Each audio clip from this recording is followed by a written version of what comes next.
Come all young sailormen, listen to me. I'll sing you a song of the fish in the sea. Blow, ye winds, westerly, westerly blow. We're bound to the southward, so steady she goes.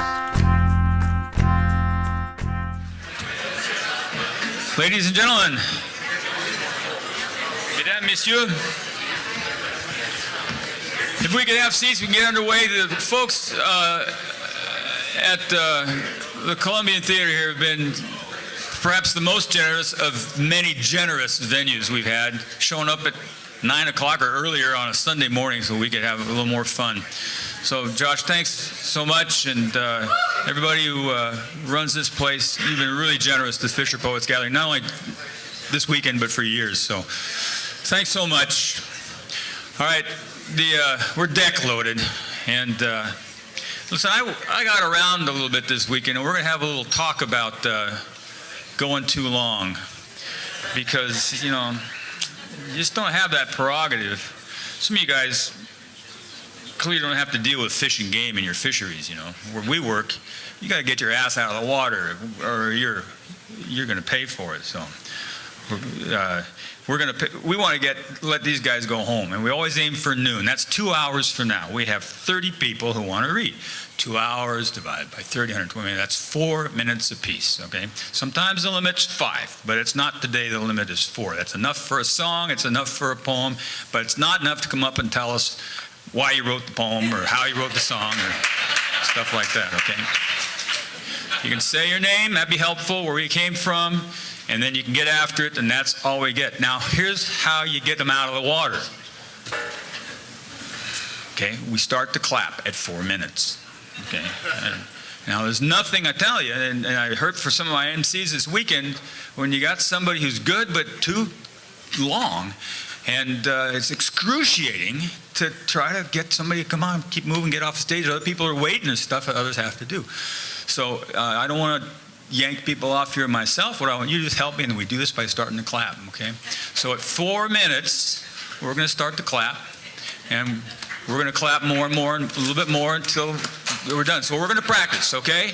Here we go. I'll start, and then we'll just go. We'll go.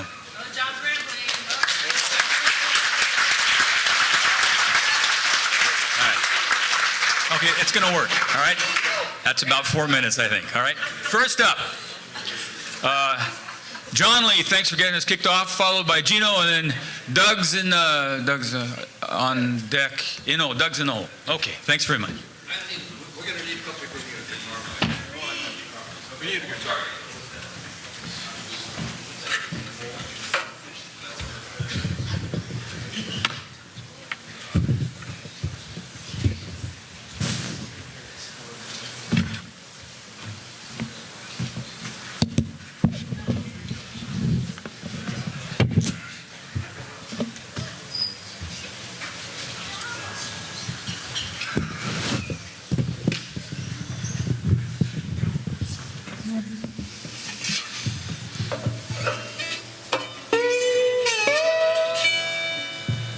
Do you hear that? Yeah. All right. This is not a guitar you want on a fishing boat. You don't want a steel guitar on a marine environment.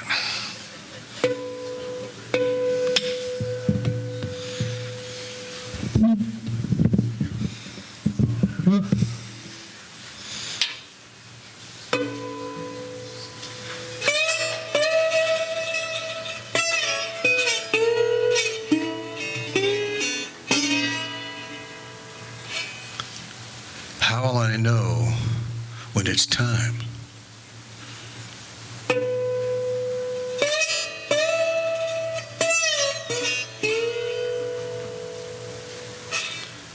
You'll know.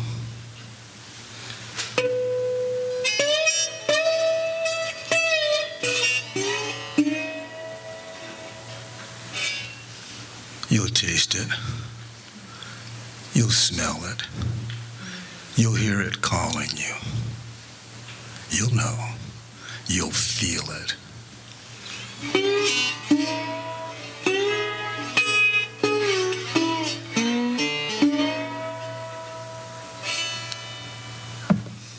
Your time has come.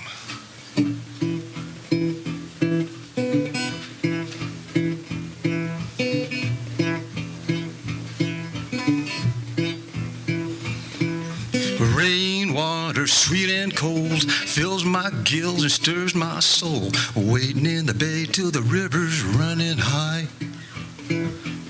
I'm a native son and I'll come home to die. Well, I left home years ago, head downstream, go with the flow. 1 in 1,000 made it to be fry. Well, I'm a native son, I'll come home to die. I alone shall pass unknown, lay my flesh and bone upon the red, and then I'll be dead. A native son, come home.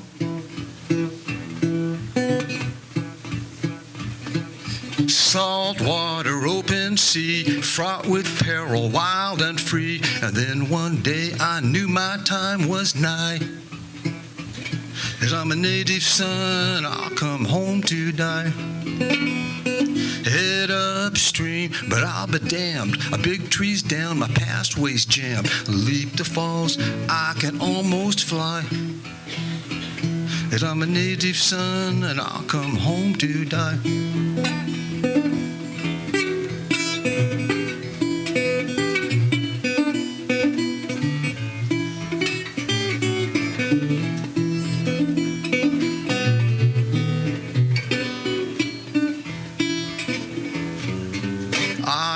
Shall pass unknown, lay my flesh and bone upon the red, and I'll be dead. A native son, come home. My destiny's to spawn and die, explode my load, then pass on by. Find the way, but never wonder why. Thank you, ma'am. And I'm a native son, and I'll come home to die. 10,000 eggs, 10,000 years. How much longer will we be here? Can the run survive? I know we have to try. 'Cause I'm a native son, I'll come home to die. I alone shall pass unknown, lay my flesh and bone upon the red, and I'll be dead. A native son, come home. Yeah, rainwater, sweet and cold, fills my gills and stirs my soul, waiting in the bay till the river's running high. Yeah, I'm a native son, and I'll come home to die.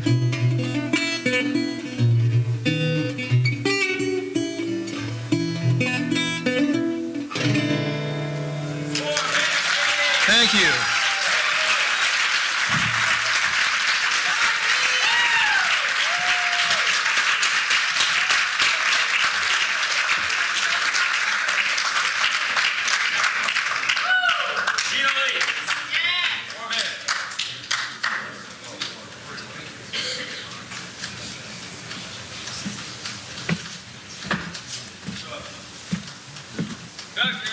You're on deck. Eric, in the hole.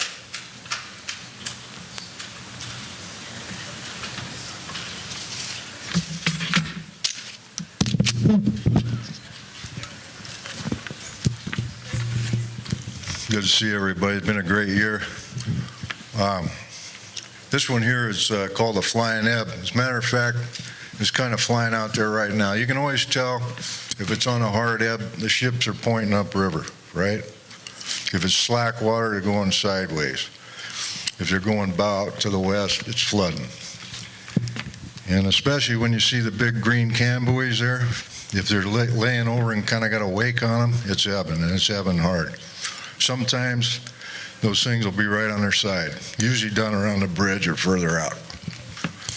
White horses on the spit, they're breaking across the spit, and you can see them white out there. You know, you don't want to be there. They're further inside the channel. And if you see them buffaloes on the bar, sometimes you can see them from the bridge even. It's white all the way across. So I wrote this for a guy's memorial, and it's real short. It's called The Flying Ebb.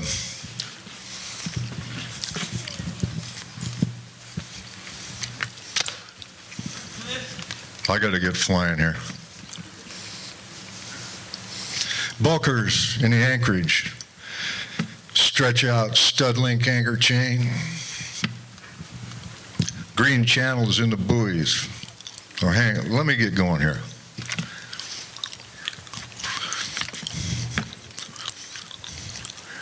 Green channel buoys knocked down by the current leave 6-knot wicked wakes. Bulkers in the anchorage stretch out stud link anchor chain. White horses on the spit. Buffaloes on the bar. A fisherman wearing a cockeyed waterfront fuel dock cap is found slumped in an idling car. Heart attack? A stroke? Who knows? The old gill netter's dead. But others beg to differ. They say he caught the flying ebb. Thank you.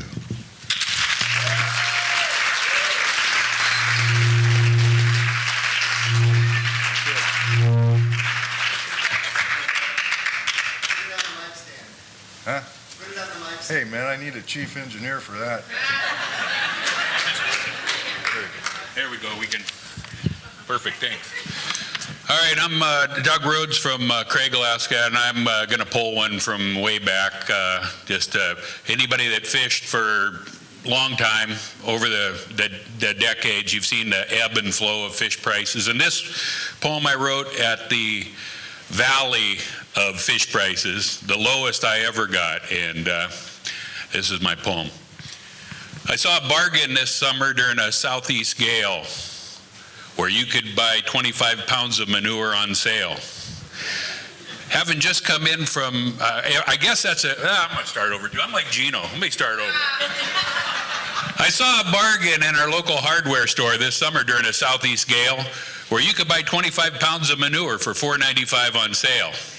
I don't know if that's a good price or not, but if I needed manure, I guess I'd pick it. But having just come in from gill netting, I took another look at my fish ticket. And there on the pink fisherman's copy under silver salmon in the round was a price I still can't comprehend. I sold them at 5 cents a pound. Quickly, I did the math on the manure. 19 cents a pound. I threw a fit. How could my big, beautiful co-host be worth 4 times less than Something's got to be done with our prices, or we might as well all quit, because what we got paid this summer, our salmon weren't worth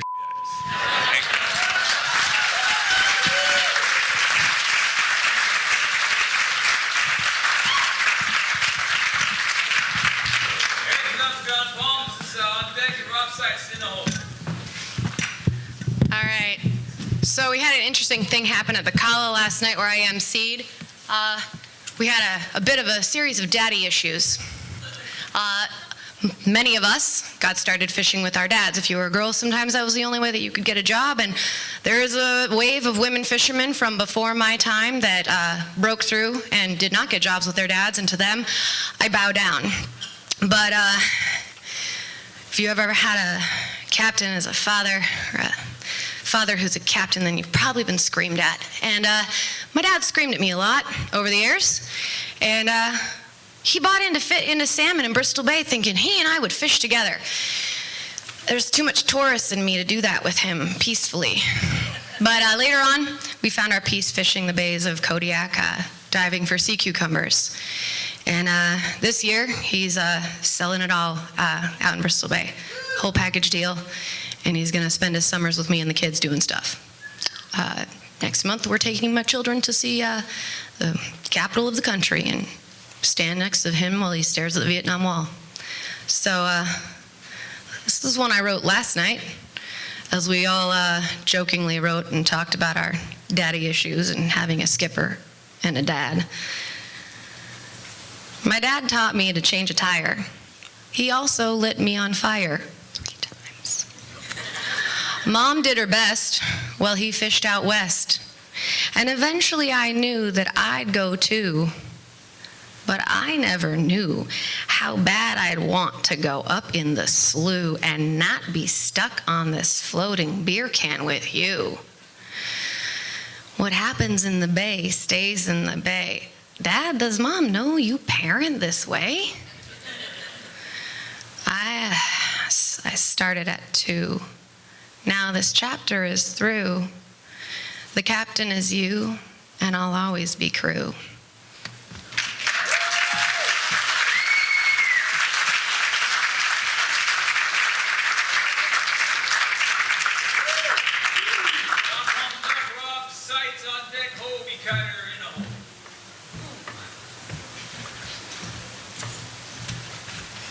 Old age is getting hard on me. I can barely walk anymore. So, hi. This is wonderful. Thank you all so much. And it's been great seeing you all again this year. I'm a homeless person in a way. I lived on a boat in Juneau. I sold it. And now I have a boat in Seattle that I was fixing to go fishing on, but I think I'm maybe too infirm to go fishing, but I have to bring it to Juneau this summer. So if anybody would like to take a long boat trip, I need somebody to go with me. And it's apropos of this song. I spend a lot of time, fishing. I'm fishing by myself, and all these wonderful things happen.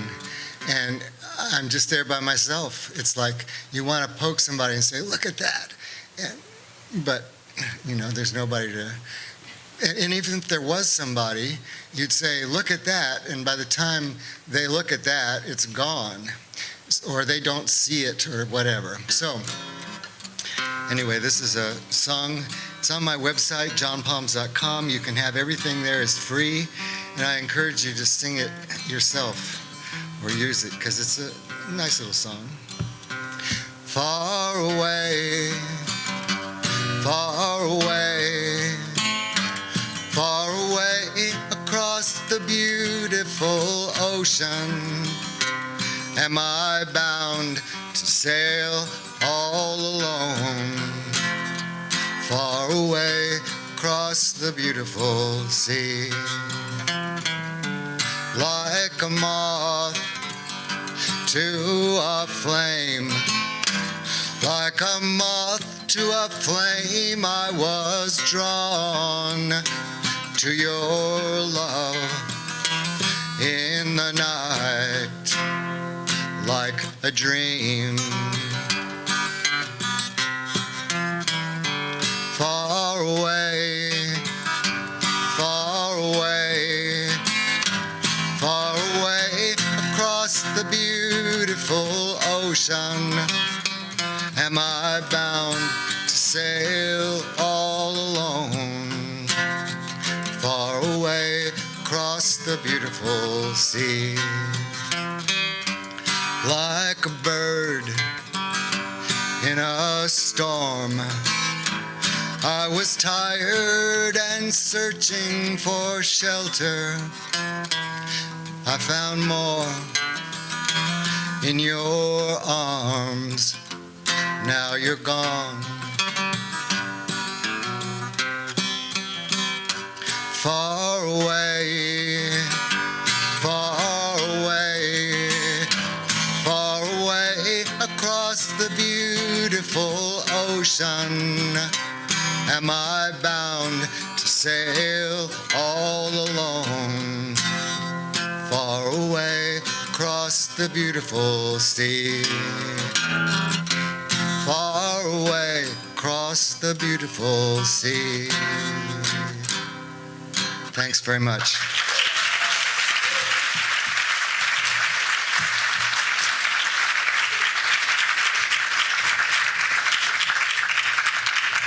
Hold your neck easy. You're in the hole.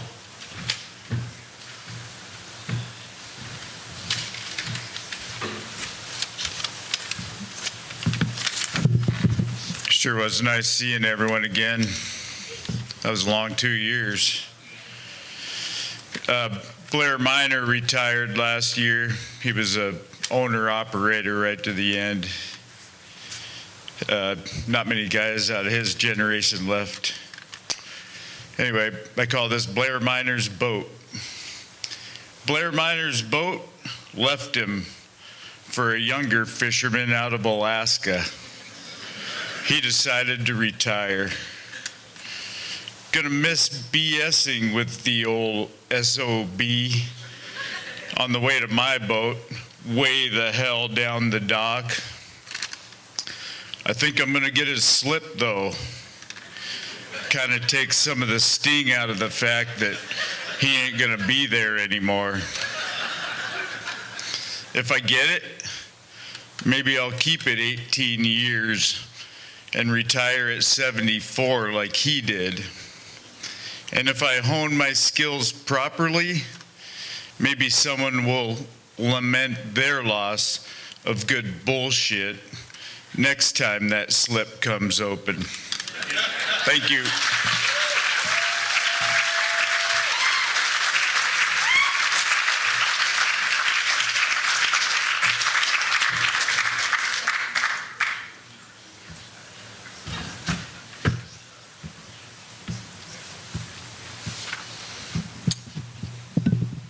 Good morning. I'm Hobe Geider, by the way. Some people say Hobie. I say Hobe. When people ask me, well, is it Hobe or Hobie? I say yes. Okay, I'm doing something a little different. I'm not hiding behind an instrument this morning. This is for clam. Springtide, low water slack on the mud flats in front of our house. Bald eagle feasts on fish plucked from an unlucky cormorant's gullet. The neighbors take pictures. That's it.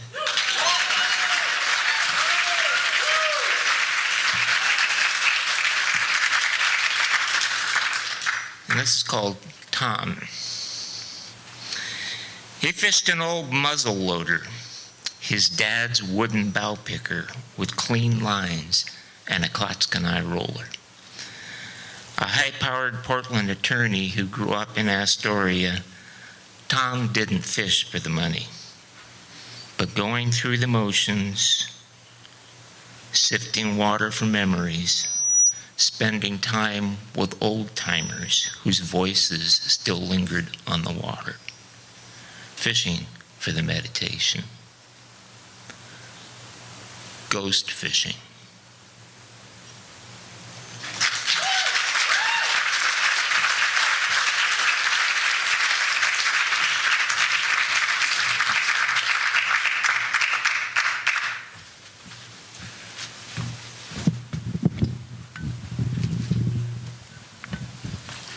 My name is Maisie Hermanson. I am a lifelong cook inlet set netter.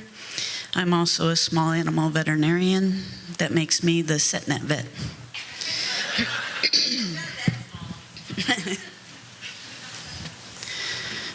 I can sing the song of the sou'wester, recite poetry of the prevailing winds. I've been regaled by the gusts and chastened by the squalls and eavesdropped on secrets whispered by the swells. I've learned lessons from the fog. Our eyes can be deceived. And been instructed by the kelp, hold fast to that which grounds you. And been trained by the sea. There are wonders in the depths. This expanse has been my teacher. In my memory is tucked the dialect of the waves and the dialogue of the gulls and the mythology of the ocean. This life is art, and it coils and weaves and traces the heart, and though it is often gnarled with knots, this inlet has been a lifeline. I've been blessed by her embrace. I've found words amongst the fish, caught my breath between the breakers, plucked peace from the roar of this world. So, how do I navigate the death of a fishery that's been a family tradition for generations? With grief and a grateful heart. Thank you.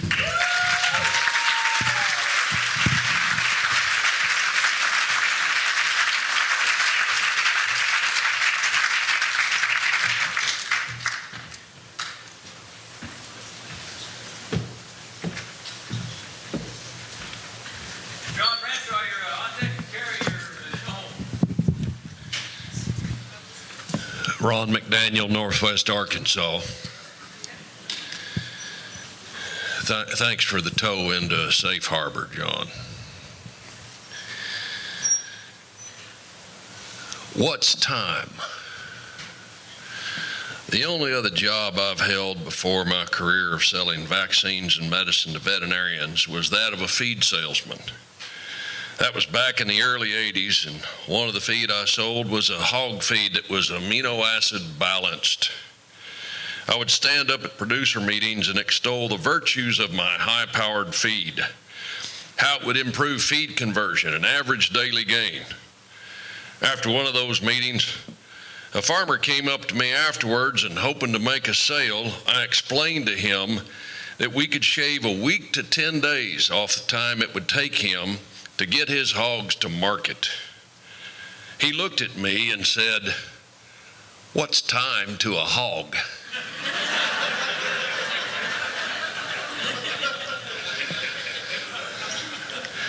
I recently attended a funeral, a celebration of life for a fine young man in our community that passed away from a heart condition he'd lived with all of the 20 years he spent on this earth. Our families have been friends for years, so we got to watch the young man grow up. He loved horses and roping. It would not be unusual to see him and a group of young men and women in the grocery store parking lot after hours, roping the dummy under the lights. As folks shared memories, this gathering of teenagers roping the dummy was often mentioned. After the funeral, a young man I hadn't seen for a few years came up and said hello. He had a job in town now, but the last time I'd seen him, he was a teenage boy that lived with his mother out in the country across the road from us. After briefly catching up, he looked me square in the eye and with a hint of some emotion, he said, "I want to thank you for teaching me how to rope the dummy years ago when I used to come over to your house. Because of that, I got to hang out with the guys in town, roping the dummy and making friends." That had quite an impact on me. Driving home, I recalled a similar situation years before that. A couple in our rural community had a son just a year older than my boy. They lived about a mile from us. Our boys played together and both were in the 4-H youth shooting sports. Sadly, his mother was diagnosed with cancer, and less than a year later, she passed. At the funeral service, her grieving husband came up to me and said, "Ron, I never did thank you for taking my son squirrel hunting and helping him bag and clean his first squirrels." Two unrelated scenarios, and yet two individuals processing their grief expressed thanks for random actions that cost me nothing but time. That hog had no idea he was even going to market, let alone win. And even though I know my days are numbered, I don't know when I'll be called to my heavenly home. Best to use my time wisely. Besides, what's time to a hog or an old cowboy?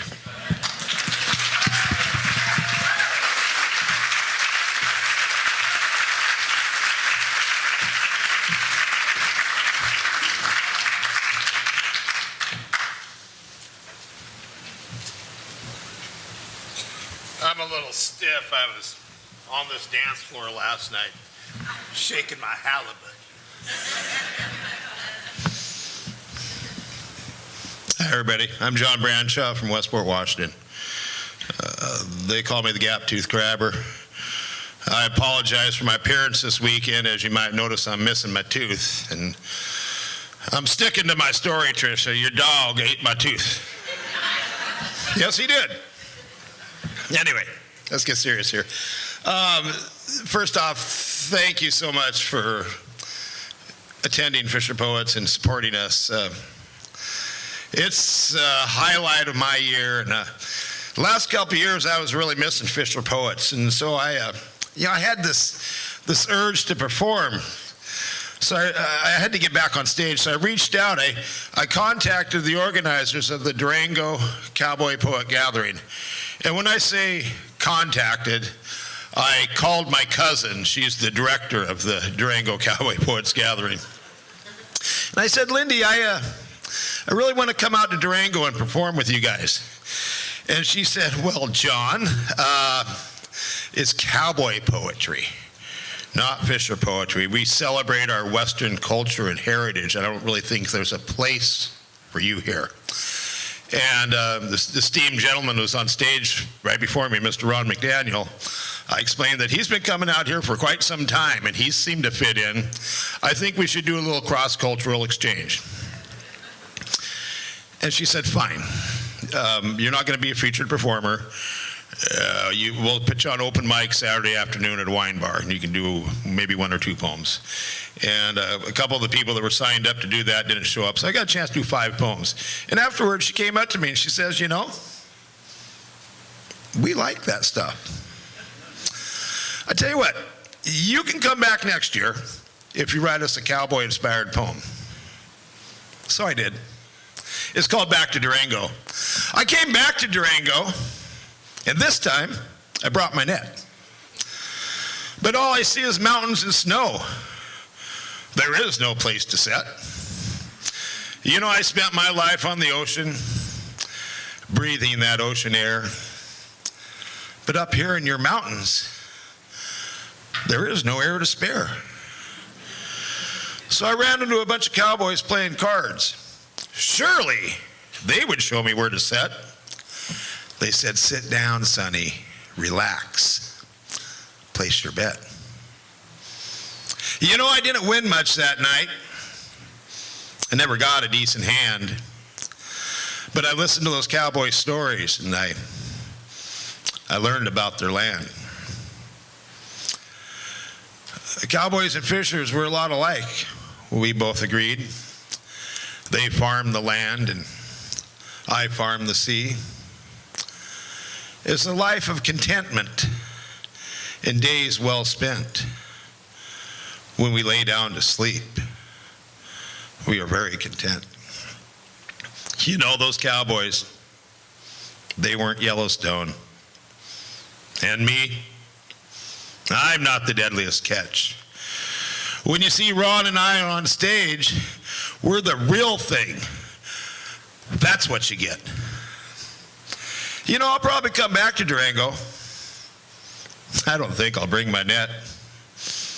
I'll find those cowboys and I'll play some cards, and maybe this time I'll win that bet. Thank you.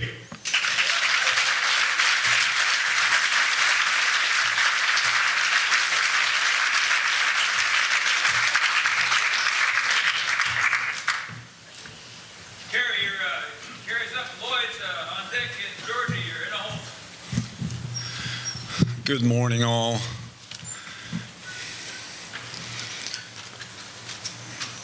John Lee just told me this morning that if he had one protein he could eat for the rest of his life, it would be salmon. We know how it comes.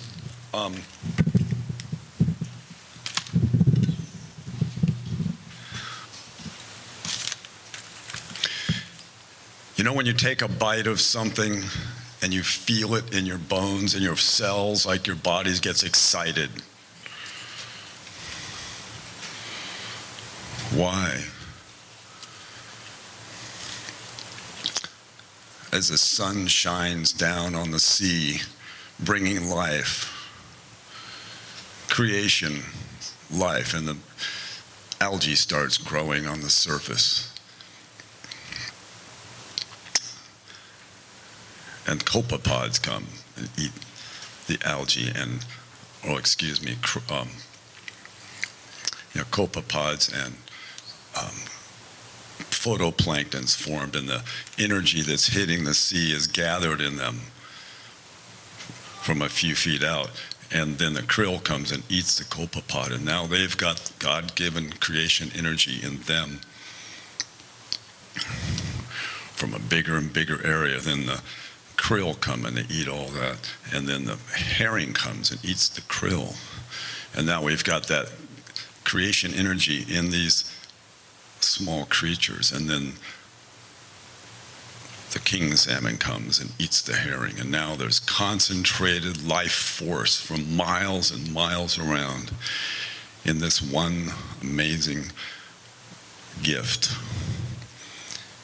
And we bring that to you so that when you bite that salmon, you feel that energy of light filling your cells.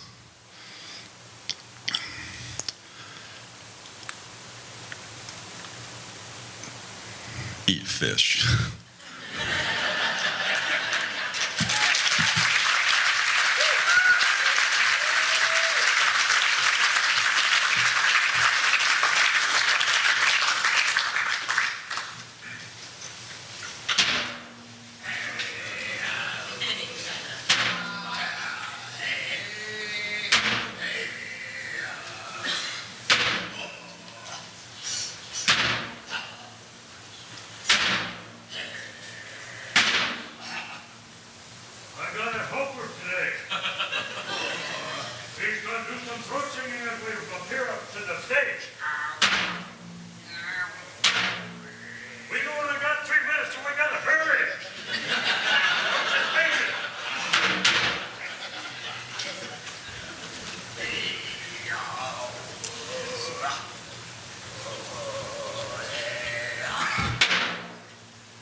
We're so glad you made it today. We'd like to thank John Campbell, no, not John Campbell, John Broderick, Jay Speakerman, Lord Sage. I gotta say, when I first put on a poem, I got a hold of Lord Sage, and she found a spot for me. Guess where? Right here. How many years ago was that, Florence? I don't remember either. Don't get old.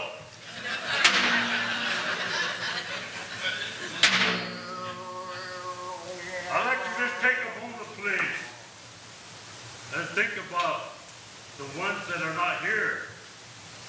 Not by choice, but by death. The reason why I have this outfit on is because of Smitty. And please, let's just take 1 minute. Somebody keep track of the time. Also like to think of John Campbell. Just a moment of prayer for 1 minute, please.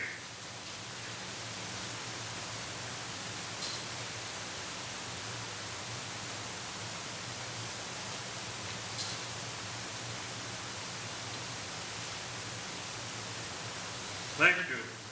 I hope nobody falls asleep. Because you know when you take a little nap, you sometimes like guys like me, just end up taking a nap. So anyway, I'd like to take this moment. We're going to sing a song. Where is he? Oh, there he is.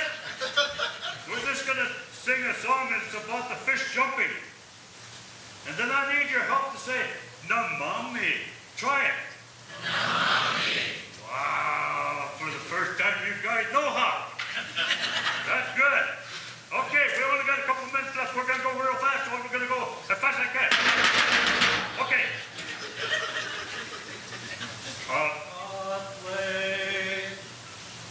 You got to show them how the fish jump.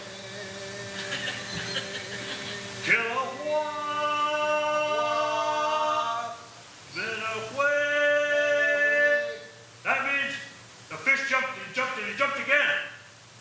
And then what are you going to help me say? Hey, you remember. Don't get old like me. So anyway, we're going to go through this again.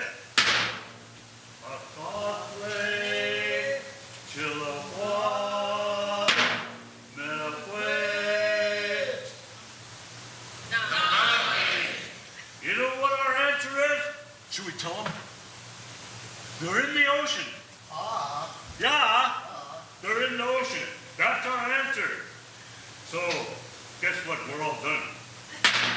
Thank you for coming.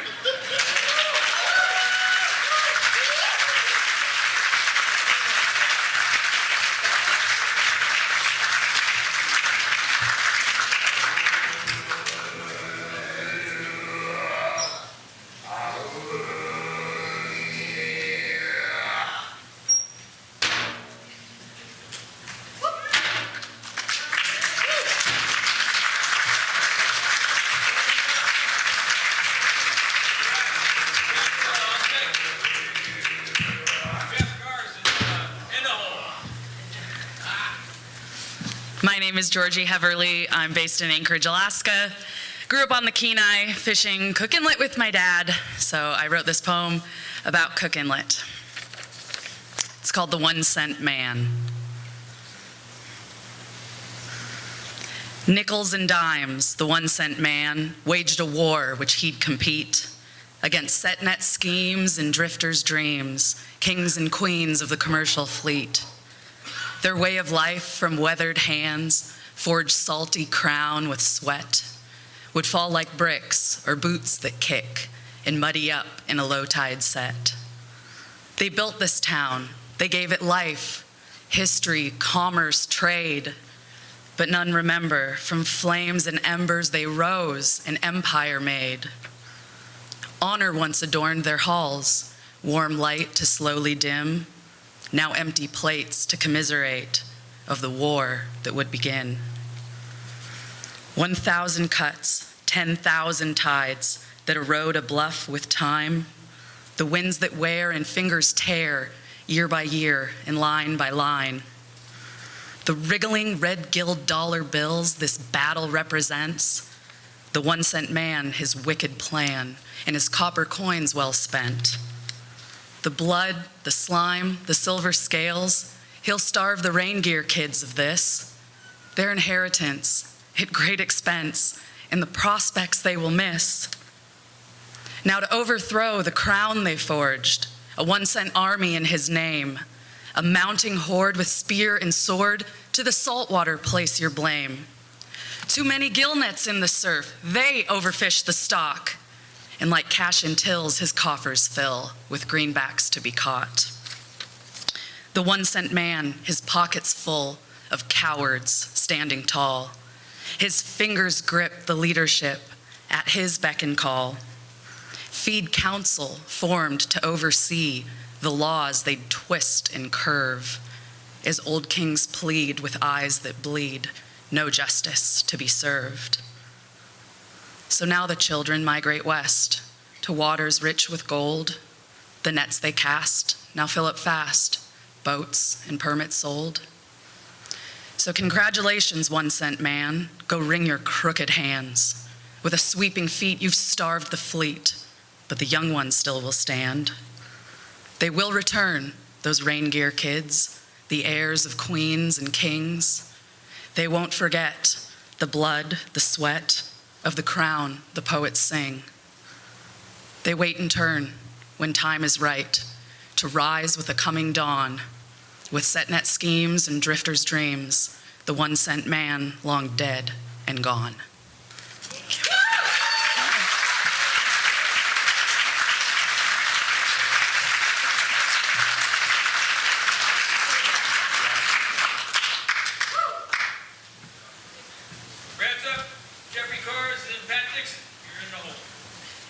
Well, I'm going to do a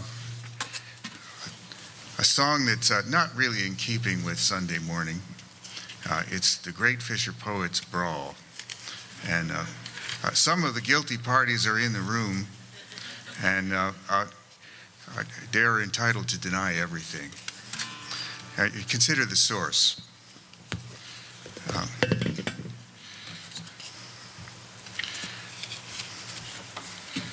Okay.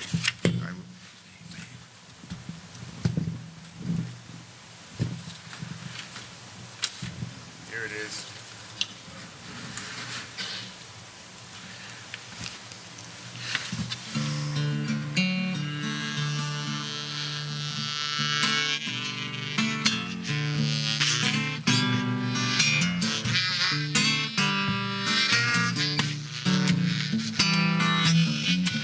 Freely Willie drained his stout, took the mic, stared at the crowd. Y'all call yourselves Fisher Poets? Well, I've been picking you clowns from my teeth. You gonna read?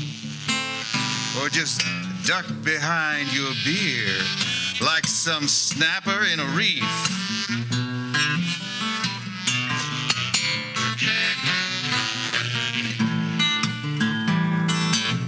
Well, that's enough, Squirt.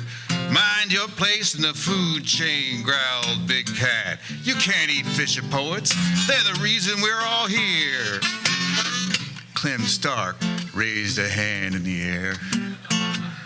The room fell into a watchful hush. Clem took the stage like a rattler takes his lair. Might be just a trick of light, but some folks claim they saw lightning in his hair.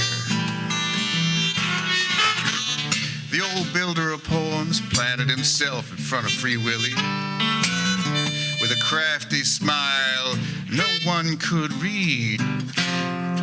1 part kindness, 1 part switchblade. He spun to face the crowd. Fisher Poets, now's your time. Don't be a tease, no pushing, no shoving, no biting, no spitting, please. Well, Mobile Stern was first to rise. She looked Willie up and down. She said, what makes you so free? You flying low? Or is that just the breeze fluttering your breeches? Looks like you might get chilly if you ain't dropped the load yet. You will, Mr. Willie. Well, that's when the melee busted out. And through the smashed up chairs and the fists and shouts, a flying lasso sailed the room and he yanked Mobile Stern off the stage. And a tall cowboy, more mustache than face, leapt up to the mic, and man, he looked enraged.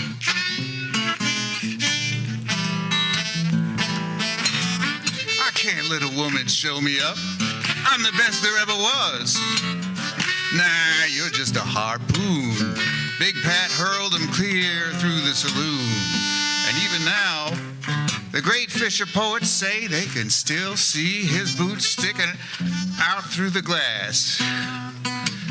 If you get lost, just look for the long line of Astoria cowgirls waiting to kick his ass. Well, Free Willy took in the sea of shouts and fists, and he just could not resist. He said, you all got some fine words, but that don't hang a broom and nigger rigging. That's when a bull sea lion barreled in, and it pinned Willie to the floor. You smell good, you my favorite little herring.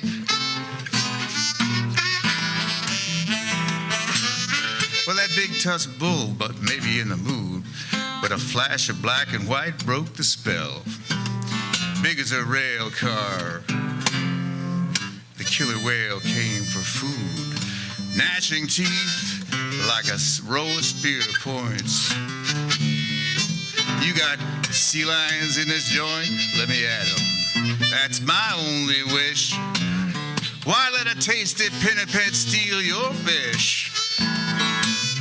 Well, the Stellar slunk out the back, and a guy named Broderick finally stood. He stepped up to the pearly rack and he said, I just got a few words, so listen good. Thanks for clearing out the riffraff. Now I need you to watch the door.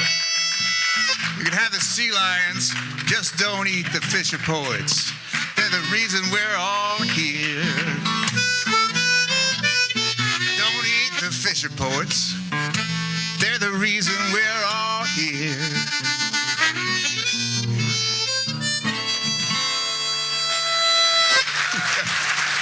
Jay Speakman, the master of the harp. Thank you all. Don't hold me to it.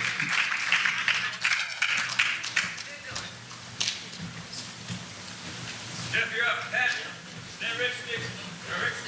Rich Dixon. Rich King.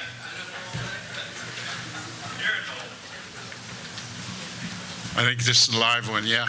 Hi, I'm Jeff Cars. I'm from Edmonds, Washington, and I fished 14 years and with a couple of years off for bad behavior, right? So anyway, this is a piece called Tidewater. Some other time gone, a moose in the distance swimming in Frederick Sound, ocean swimming, antlers like sturdy but thick, barren winter trees on an island.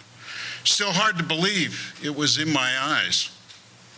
This happened not far from where we sat at anchor in a burning May in a rainforest. The sweat and the blood stench of our slaughterhouse, so lively, stink. Please carve around the membrane that holds the internal organs in. Pull them out and overboard they go. The albatross snap at each other to eat even more. Enjoy yourselves.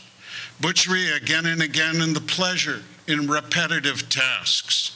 Sunglasses for sure, for the painful sun and glaring dome of this blue afternoon world. And here's an iceberg. Iceberg, I mean, WTF, there's perfect ice cubes on it.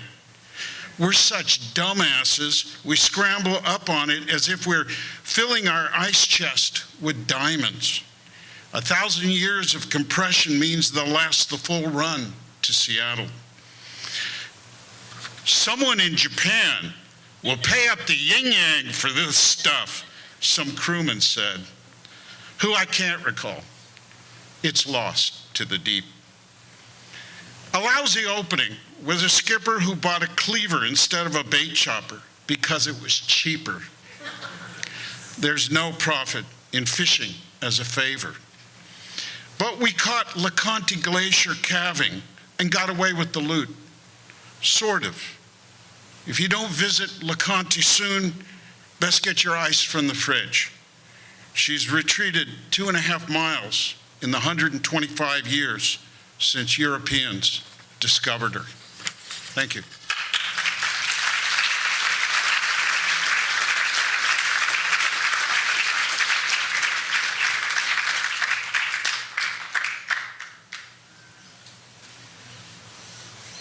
Will, you're in the hole, Will.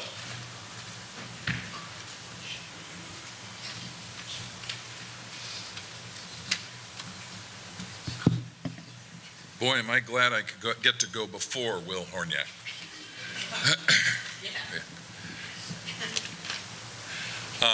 My name's Pat Dixon. I fished for 20 years in Cook Inlet. I moved up there in 1975 and left in 1998.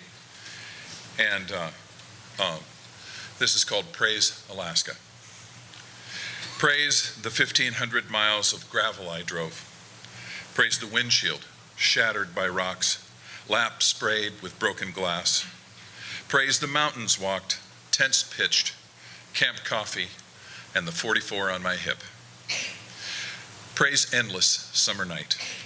Praise swift glacial rivers, threading turquoise through broad gravel beds. Praise the abundant North Pacific, home to beluga, humpback, gray, bowhead, orca.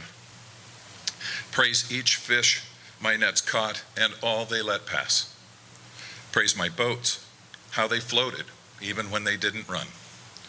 Praise baked salmon, kippered salmon, grilled salmon, salmon jerky, smoked salmon, salmon berries, low bush, high bush, bog blueberries, glistening currant.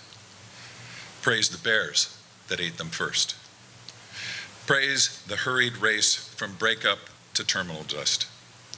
Praise winter's chill, hoarfrost, 30 below and silent snow. Praise the howl of wolves across the valley.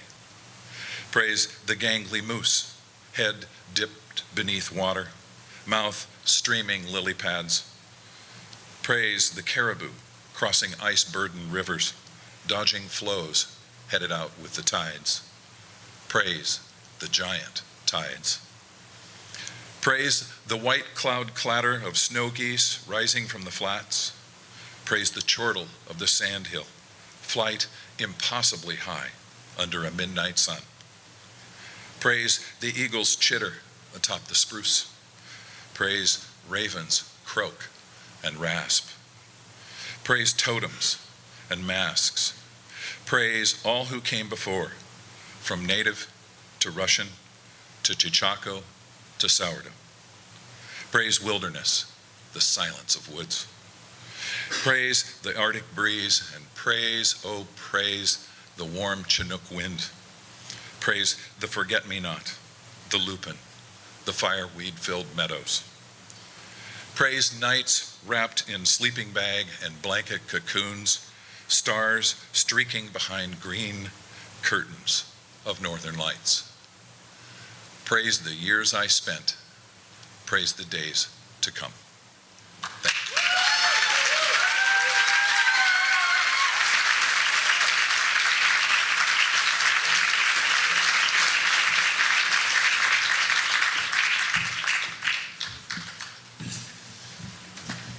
Can I sit down?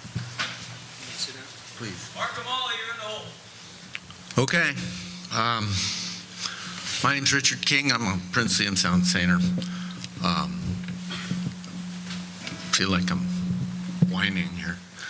At any rate, I don't really do a lot of covers, but in honor of our dear friend John, the ultimate skipper of fish poetry, and of course his beautiful wife Doreen, the original girl with dark eyes at the cannery, I wanted to try this cover. And forgive me if I goof it up, you know, I'm not that good at this stuff.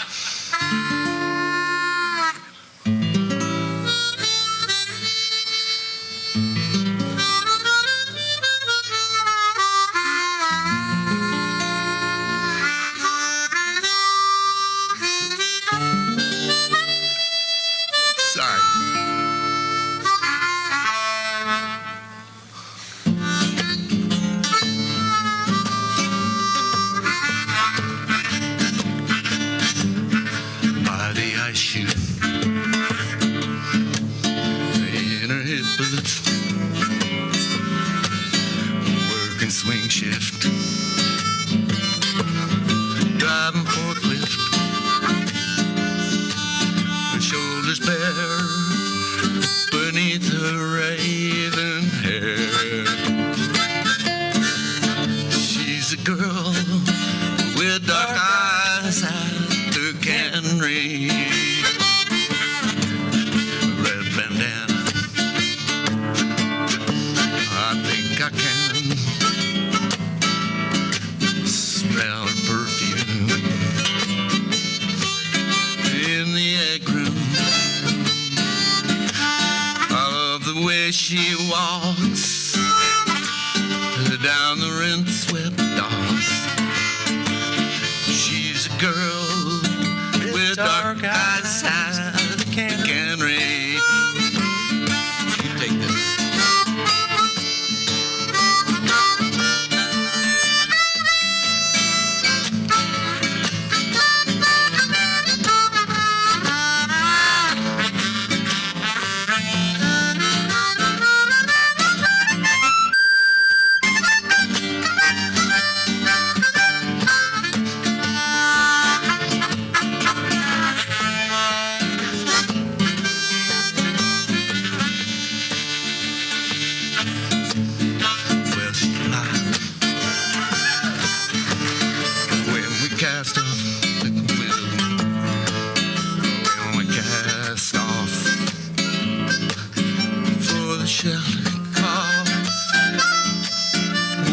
Smiled at me when we went to sea. I love the girl with dark eyes at the cannery. Well, then we got back, put up home pack, gone to ring gear, and she stood so near on the sliming line. Her gloved hand touched mine. Yeah, I love the girl with dark eyes at the cannery. I love the girl with dark eyes at the cannery.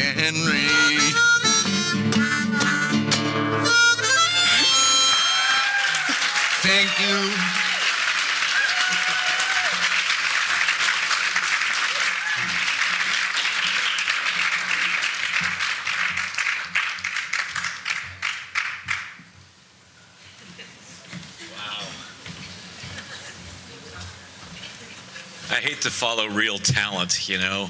Such a bummer. Will Horniak, Milwaukee, Oregon, Dogwood, capital of the West, birthplace of the Bing cherry. It's true. It's true. This is a poem for all the Nushagak mud brothers and sisters. It's called Why I Did It. For the money, of course. To make rent, buy groceries, to take a trip somewhere someday, and for the midnight sun, for endless winds, surging tides that outran me on wide Nushagak River mudflats, that sucked boots from my feet, that always tried to make me a part of it. I did it for the tundra, where bears browsed over frost-sculpted land and ambled over the bones of woolly mammoth buried eons below. I did it to know a weariness in my bones I'd never known, to know the nature and the limit of my own strength and weakness in arm and heart and brain. I did it to distill from labor, fish guts, slime, sweat, stink, anger, fear, good days and bad, from boat captains, beach bosses, bush pilots, angels and assholes of every shape and kind, a liquor to instill and intoxicate me over time. I did it just to say the words egigik, ikak, naknek, nushagak, togiak, ugashik, bow picker, purse seiner, cork line, lead line, drift net, set net, mug up, mug up. I did it for the mark that it made, invisible and indelible, for metal, for briny blessings of salmon, salt, and sea. And I did it to know the endless shape of respect, regard, and friendship, forged through toil, work, weather.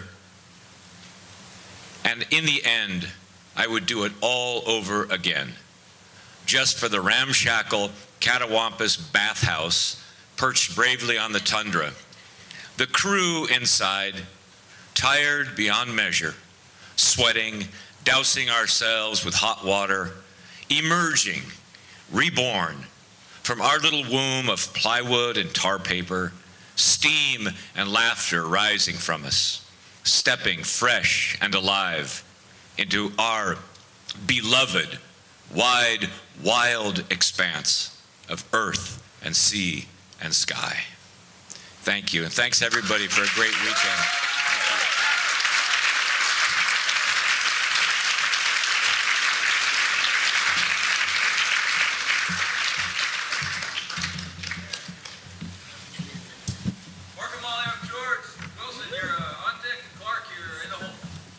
You know the story to this song. You who love salmon. We're from the East Coast. We're trying to bring back salmon. We're also trying to bring back river herring.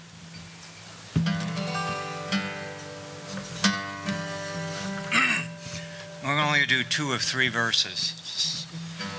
We're so honored to be here, we're not going to be more than 4 minutes.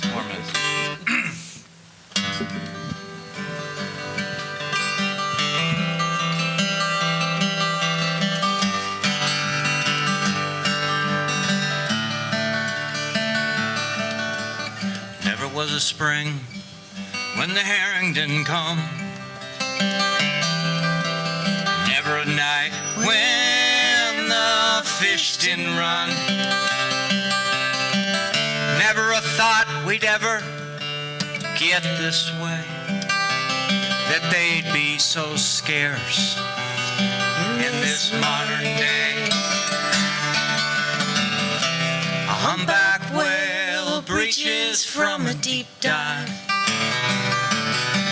Bald eagle flies so way up high. Shiny silver scales and that old fish weir. You gotta love it, boys. The fish are here. These seaside fish were our darlings. We hauled them in the morning for the sun. Fast cold water and our hearts were warm. Fish scales, they made Priscilla pearls. Wampanoag, Penobscot, and every coastal tribe. Winters were cold, it was hard to survive. Hope of spring came with this fish of the sea. It came a wiggling, swimming up the stream. Scarce they aren't around much anymore. They're gone from our shore. Something like that.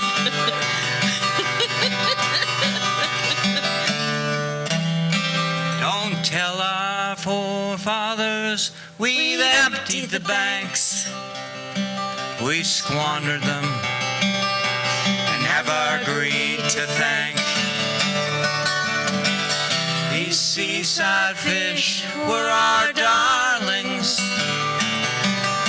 We hauled them in the morning for the sun. Fast cold water and our hearts were warm. Fish scales, they made Priscilla pearls. Fish scales, they made Priscilla pearls. You know I'm so grateful for all of you. Thank you so much.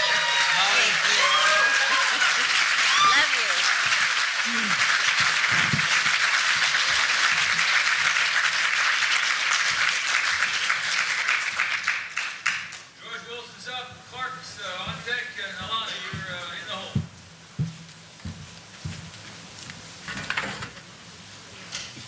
Okay, my name's George Wilson, currently of the planet Earth. I'm going to read a poem in the dialect of my birthplace. It's called Preparing to Leave.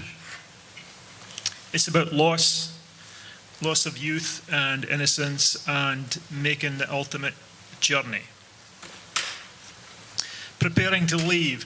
Let her go and stow the ropes. Let her go and stow the ropes. Let her go and stow the ropes. Dog the hatches, mark things dicht, or you'll regret it when she starts to lift. Let her go and stow the ropes. Let her go and stow the ropes. Let her go and stow the ropes. Lush down the net and heave the doors, watch fading lights fae golden shores. Let her go and stow the ropes. Let her go and stow the ropes. Let her go and stow the ropes. Take off your gear and draw in a breath. She's rolling new, the swell aneath. Let her go and stow the ropes. Let her go and stow the ropes. Let her go and stow the ropes. Mark your tay and climb up the trap. See for the skipper's mind is at. Let her go and stow the ropes. Let her go and stow the ropes. Let her go and stow the ropes. You've made your bed, now lie in it. The words that haunt you every trip. Let her go and stow the ropes. Let her go and stow the ropes. Let her go and stow the ropes. Thank you.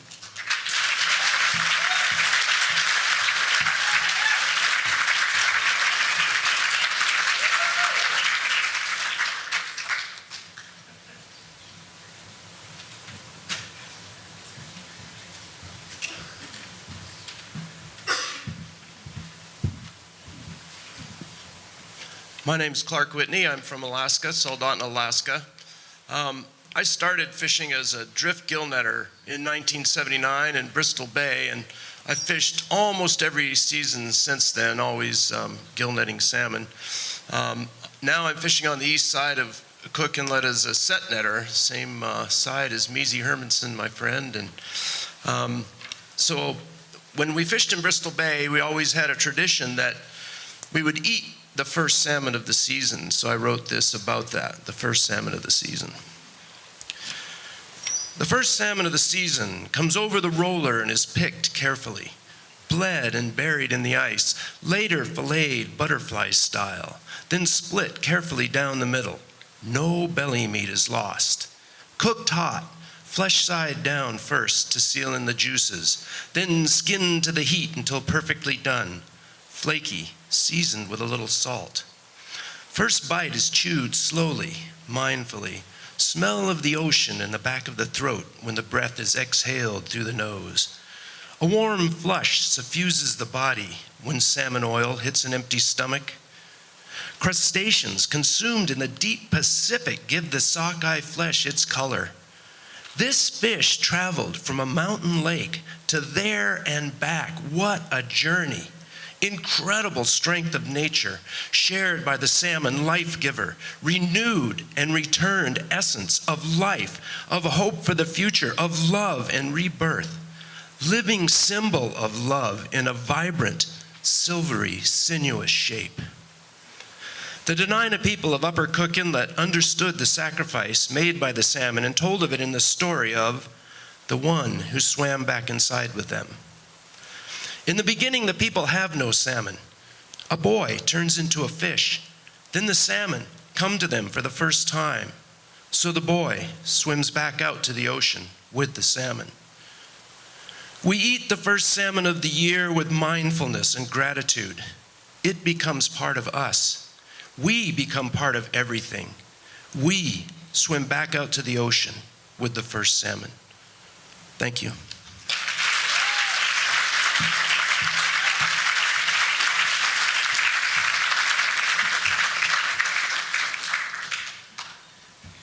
Oh, you're on deck. I was in the bathroom. Am I next? Is it me? Okay, great. This was my first go at writing a shanty. So the melody is the same all the way through, but the chorus repeats and it goes, if I could have my way, I'd be fishing every day, pass the time away upon the sea. Morning, noon, and night, I'd be finding my delight, casting out my net upon the water. And then verses. Shimmering and green, every fisher person's dream floats among the foam and rising waves. Net the biggest prize, and with stars locked in our eyes, bring on home the money and the glory. If I could have my way, I'd be fishing every day, pass the time away upon the sea. Morning, noon, and night, I'd be finding my delight, casting out my net upon the water. Still and ever clear, shallow waters draw us near. We reach to break the surface of the sea. Hands reach out to grasp, but the catch is much too fast, promising to live another season. If I could have my way, I'd be fishing every day, pass the time away upon the sea. Morning, noon, and night, I'd be finding my delight, casting out my net upon the water. Heavy, loud, and gray, unrelenting comes the day, trapped between our livelihood and home. No photos, phone, or mail could free or could avail a longing for a lover's warm embrace. If I could have my way, I'd be fishing every day, pass the time away upon the sea. Morning, noon, and night, I'd be finding my delight, casting out my net upon the water. Windy, white, and blue, our hearts are holding true. The waters hold the promise of our dreams. Air and salt do meet on our faces as we greet the vast and ever-changing great horizon. If I could have my way, I'd be fishing every day, pass the time away upon the sea. Morning, noon, and night, I'd be finding my delight, casting out my net upon the water. If I could have my way, I'd be fishing every day, pass the time away upon the sea. Morning, noon, and night, I'd be finding my delight, casting out my net upon the water. Thanks, guys.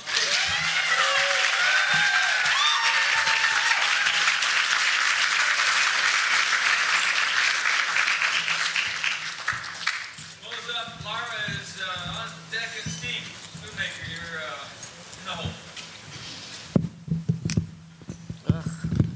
Good morning. I wanted to let you know, if you didn't get enough of this, Laura Messerschmidt-Glavin and I are doing a show in Portland tomorrow night. And I have flyers, and she's going to tell you too. And, you know, I told Measy that and tried to get her to come. She said, well, I'm kind of scared of Portland. And I said, why's that? She said, well, my friend got their car stolen. And I said, Measy, you read a poem about driving home and having a bear try to eat you in your car. And she said, I wasn't driving home. So just don't put your stuff in your car. It's a rental.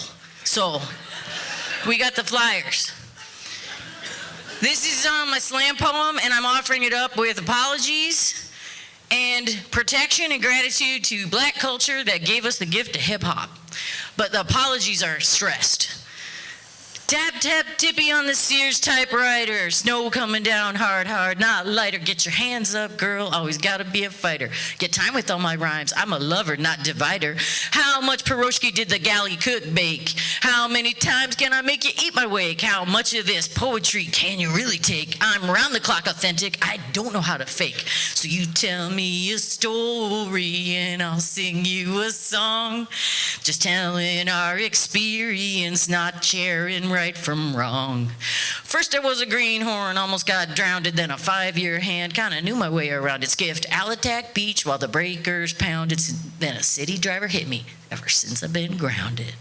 So now I ride the waves with my words in a poem, nouns, adjectives, and verbs. I arrange them and I flow them. Respect the youth and elders with the love and praise I show them. Still got lots of stories and sometimes I gotta crow them. So you tell me a story and I'll sing you a song. We're not sharing, we're just sharing our experience, not sorting right and wrong. So here's a little rhymer, it's what I got to give, and if you don't like it, that's your prerogative. My story, your story, live and let live. I won't be talking trash or sticking people with a word shiv. All around the planet there's people working oceans, living out loud, not going through the motions, living with pain, applying analgesic lotions, and when we share our stories it's like making magic potions. You tell me a story, maybe I'll sing you a song, just telling our experience, not sorting right and wrong. Thank you for the time that you've given to this poet. I'm full of love for you, but maybe I don't always show it. My stories are my boat. I love how you help me row it. Without you, audience, we'd be nothing, and we know it.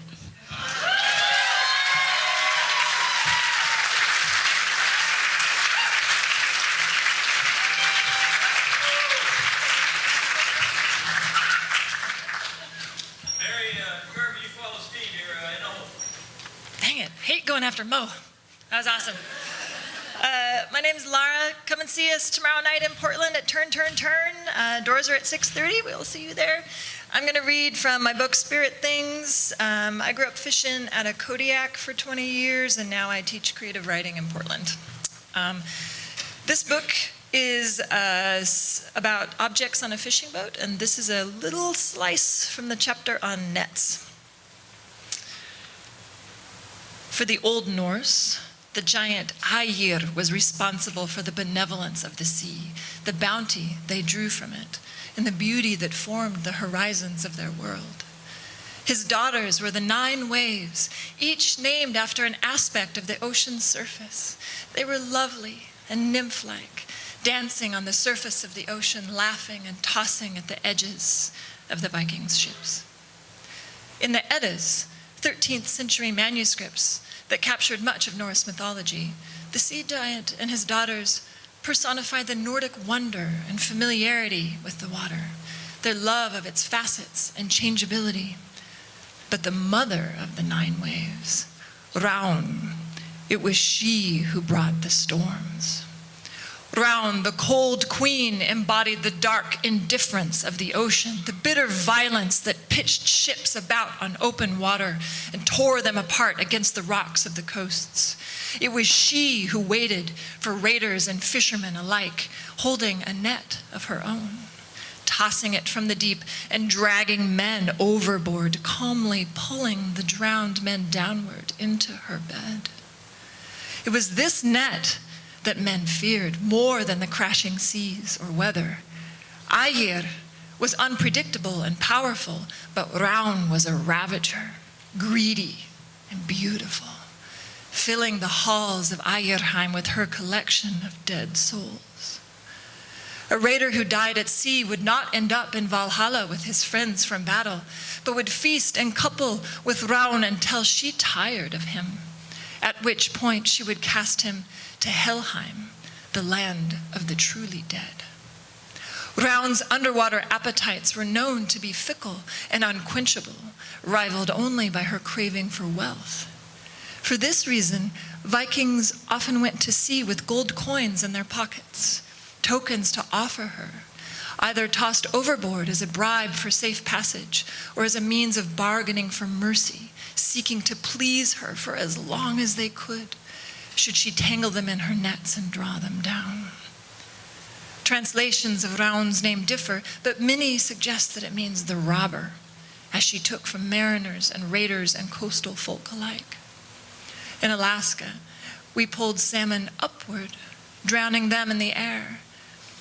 They flopped and kicked as men do below, desperate gills flailing to draw breath. The sound of their thick bodies striking the deck was like wet applause. Gradually, their movement subsided into occasional spasmodic claps until at last they lay still, shifting in flat unison with the rock of the boat. Thousands of them would pile motionless in the fish hold, and over time, the rhythmic movement of the swell would settle them all tail down, their faces frozen upward in open mouth gasps, their eyes dead O's of horror. Their death became our gold. I sometimes imagine them whispering to me, offering supernatural trades for their lives. 3 wishes, if you'll only throw me back. Thank you.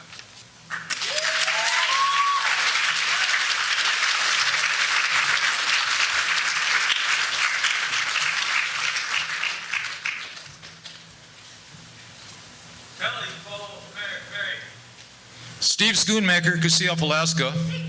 This is my poem, Watercourse Way. This is about where it comes from. From where I am in this world, there's a small harbor town where the pulse of vitality is the ocean and the sound and the streams of the uplands. Yeah, and the constants of rain. And fish and fleet muscle with acute growing pains, maintaining the harvest that the harvest that the loans have to claim, where the salmon know not but anadromous ways, ancient as rains that are gathered away with the souls of the flows down our watercourse ways.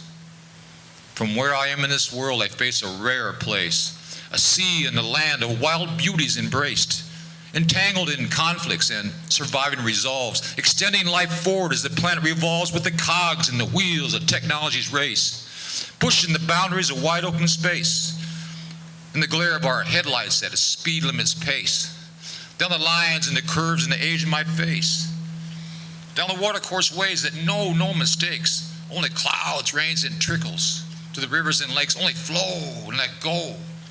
What's time and what's place? From where I am in this world in a corner, still wild, all caught with such forces with a heart like a child, to spill with conditions or shine like the bay, riding high on such beauty, but in conflict each day, where the being is salty and it's stressful and it's loud, and the catching is brutal and grateful and proud, and each of us caught in the pull of our pay that'll run through our hands like the rain and the spray. Season by season, come what may, come what may. Season by season, that watercourse way. From where I am in this world, feeding more than my needs, where the catch of my net is what others will eat. Oh, there's so many others, know not of the sea, or of anadromous ways, or wild oceans needs, where habitat losses may continue to lead in directions away from sustainable Steve. From where I am in this world as I hold in my grip all the lines of the nets and the gills of the fish, I claim as a living, yes, I claim as my own. From where I am in this world, simply flesh, blood, and bone. From where I am in this world, just one simple man with a boat and a net, by a sea and a land, a sea so achieving, by land so alive, a future uncertain, by a past known to thrive, so easily claimed with anadromous ways, ancient as rains down our watercourse ways. From where I am in this world, down the lows, up the highs, where the Gulf of Alaska has rewarded our tries, with the flesh of our fisheries on which we rely, flesh innate and instinctual as all humankind. However domestic our perceptions align, disguised or unconscious of what keeps us alive. You know, alive is not separate where the sun lights the day. It's all held in the flows of the lands as they lay, at the confluence of beauty and conflict each day, where the salmon know not but anadromous ways, ancient as rains that are gathered away with the souls of the flows that the sea will regain, so allowed by the sky and the land to replay in that sparkle and shine down our watercourse ways. Thank you.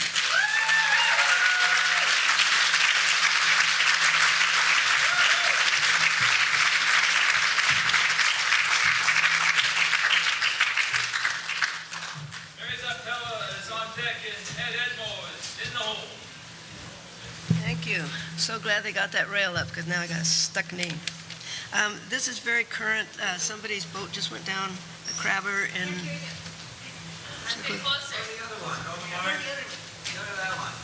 This one? Anyway, a crabbing boat went down in Willapa Bay just the last couple weeks. So this is a new song, and the tune is Irish. On a February day, a boat went down the Ethel May at the mouth of Willapa Bay. The pilot house kept rolling home. Daylight came for you and me, the last thing we would hope to see. The pilot house had broken free. The pilot house kept rolling home. If a pilot house could stay afloat, why not then a crabbing boat in a place so distant and remote? The pilot house kept rolling home. Bay Center lost a favorite son. His family's grief can't be undone. Bryce and Fish, the precious one. The pilot house kept rolling home. And there are pictures of the pilot house broken free in the papers.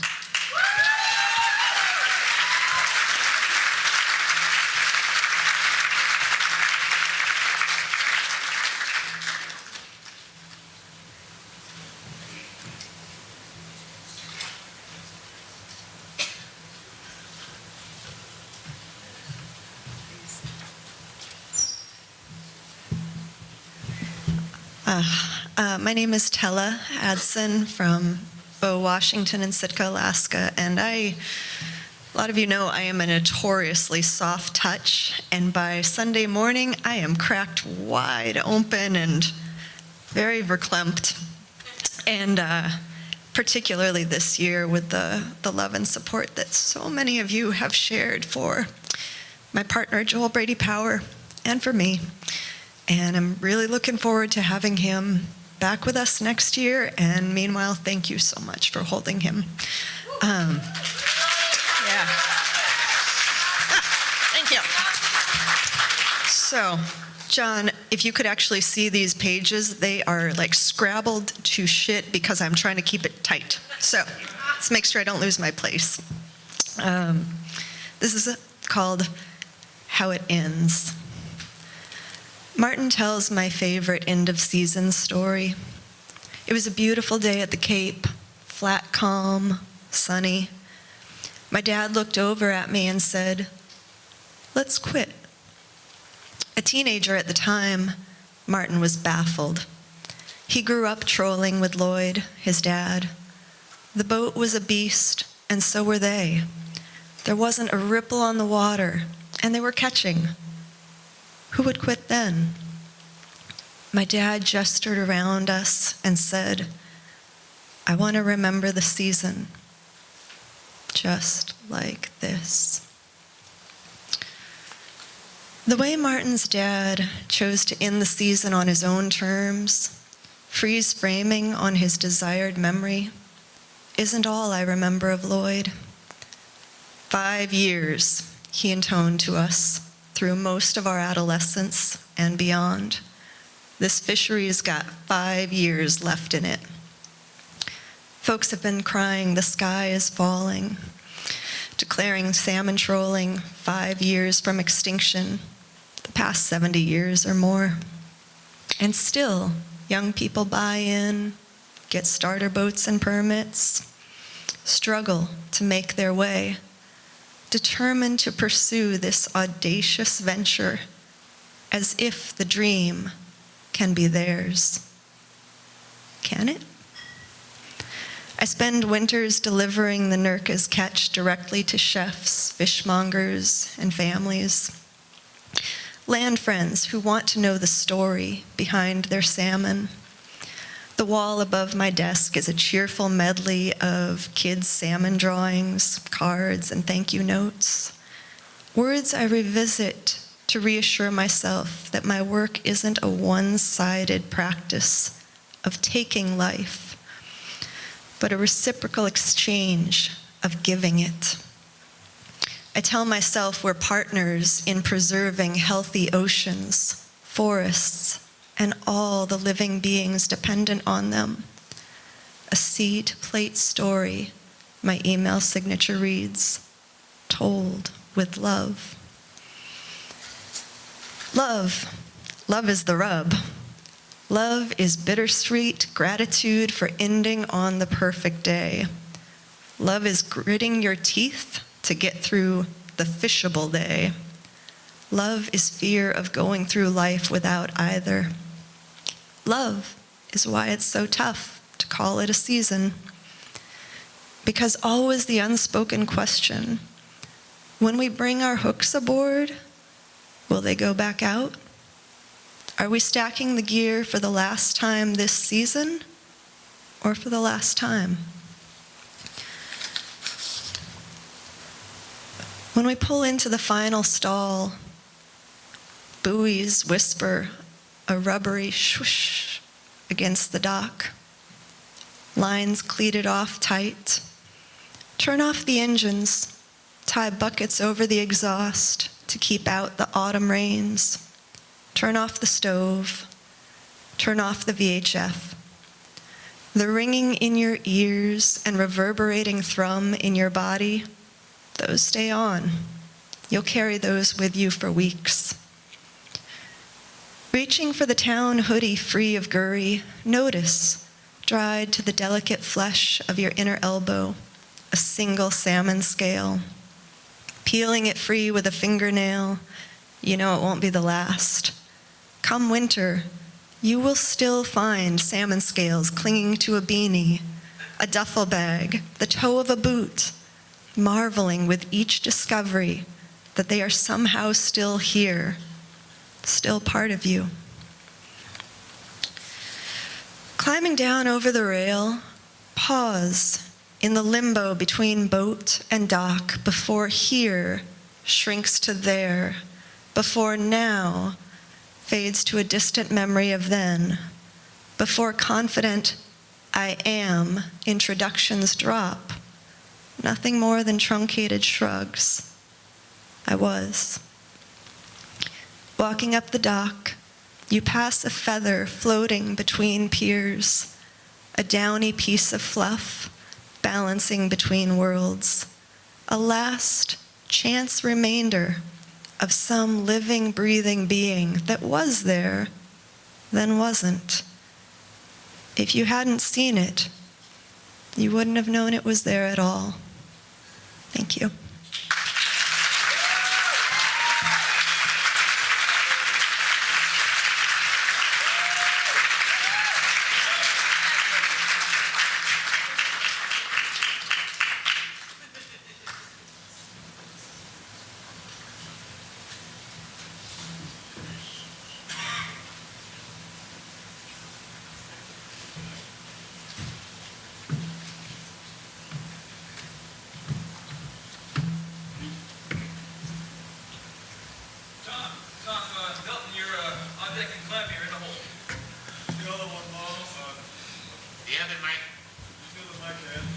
Other mic? Okay.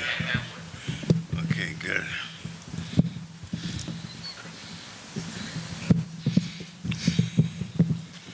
Okay, I met Edmo.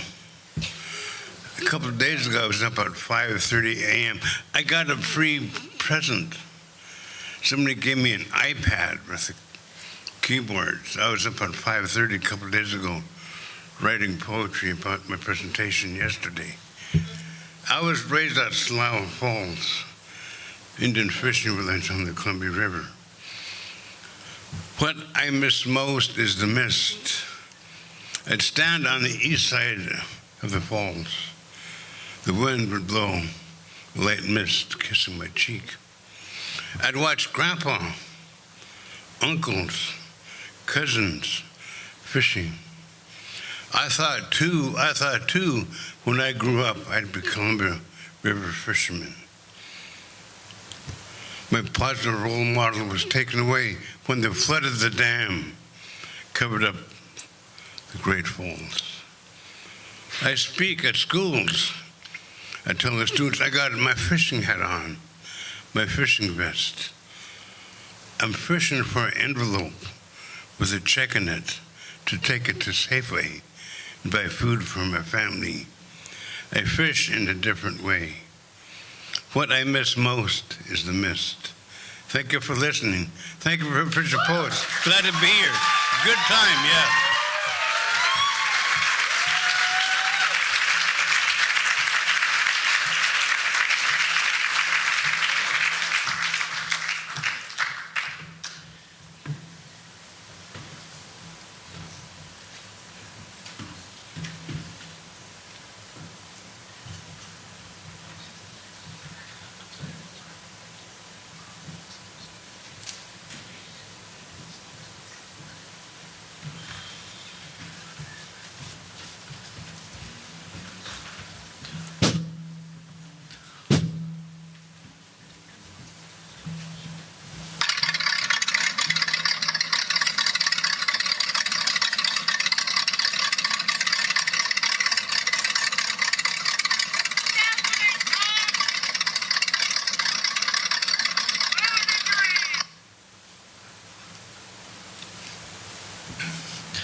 All that's left is legends, names etched on a granite wall. That was Mark Ihander, gill netter, cook inlet, drifter, crabber, fisherman, one of my best friends. Died last December. Cancer finally got him. He kicked its ass for a long time. That's what he did. Ended up with one nut and one lung. Fought to the end. So today, I pay my respects for Mark Ihander and Clarence DeMassey, who's 97 years old. If you don't know who I'm talking about, then I suggest you guys might want to do a little bit of research. And my good friend Bob Martin, he died loving what he did. He fished in Alaska, but he was a professional guide. And he died deer hunting. His friends found him. Scott Parker beat up 13 cops outside the Davy Jones locker here in Astoria. Tom Dulcich, he's a great lawyer. And one of the greatest contributors to our, well, he's right up there, but Thane Tinson passed away here, had a heart attack and died. And of course then there's Hillel and then John Campbell. So I remember a few years back, I'm standing inside Fort George and it's me and John Campbell and Schoonmaker and Dixon, and Dixon's got his camera, he's taking pictures, and I'm standing there, and John Campbell just says it, and he says it kind of like this. He says, what do you got to be such a pussy for? I'm like, what? what do you got to be such a pussy for? He says, why don't you just get up there and be yourself? And those words stuck with me, because finding our identity in life it's kind of a chase. So when I told John, I says, hey, can I have 5 minutes, over 5 minutes? He says, of course not, you know. But, you know, I'm Tom Hilton from Astoria, Oregon. I grew up in Uniontown. We're all grateful for those pilings out there. But as I search for what I really want to read, it's paying homage to all those that came before us, showing respect. Because I always said I'm never as humbled as my dad was. My dad was a very humble man, me not so much. So it's God's pocket. There's an island up north in Queen Charlotte Sound that the trollers know well when they're Prince Rupert bound. When the easterly gale sounds, the clouds cross the sun, and the whitecaps come. Carson, to God pockets they run. Oh, the entrance is narrow and the anchorage is deep. Boats wrapped up together while the deckhands don't sleep. And the skipper drinks coffee as a cabin light burns. And the dreams of tomorrow, God's pocket astern. The fishing drags on through the calm and the storm, and the tonnage adds up as a crew dreams of home. When the season is over, the fish ice below.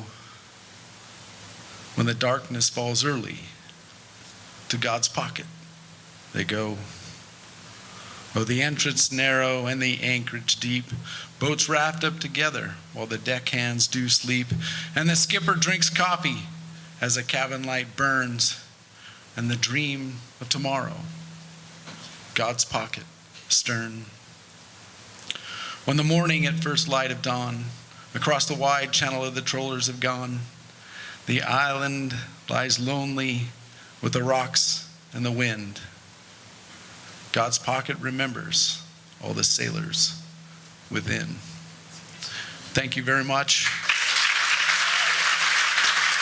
All the legends are down there on that wall. Gina, guys, thank you. John.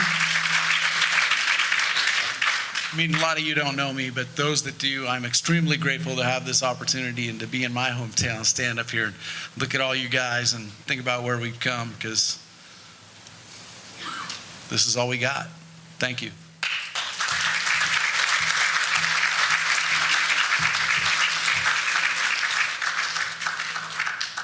What's up, Robin? You're on deck. Abigail, you're in the hole.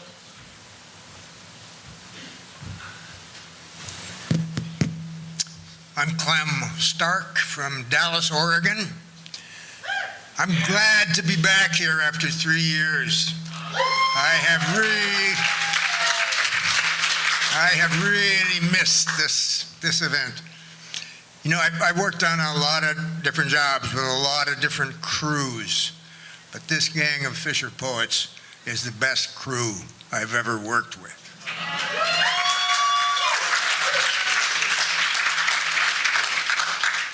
So here's a little poem called Otherwise, just in case there's someone in this room who doesn't know what the initials PBR stand for. It's Pabst Blue Ribbon Beer. Otherwise, stopping off at the Dairy Mart in Harrisburg for a 6-pack of PBR, I reflect on the path my life might have taken had the conjunction of planets been otherwise. All things considered, I could have been the founder of a U-Bake pizza empire, or wound up living with a ditzy blonde and her 2 kids in a trailer park outside Harrisburg. Thank you.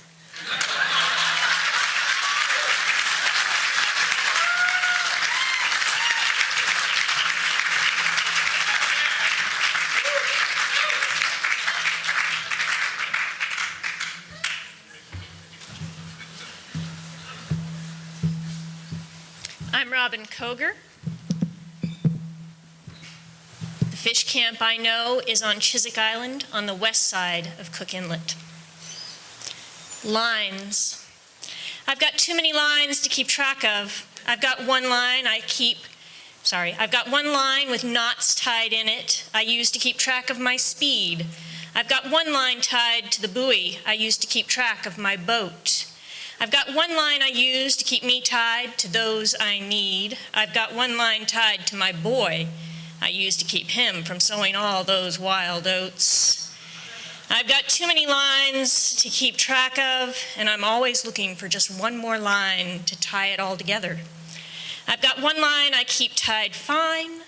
I've got one line I walk and one I won't cross. I've got one line too many. I'm tied in knots.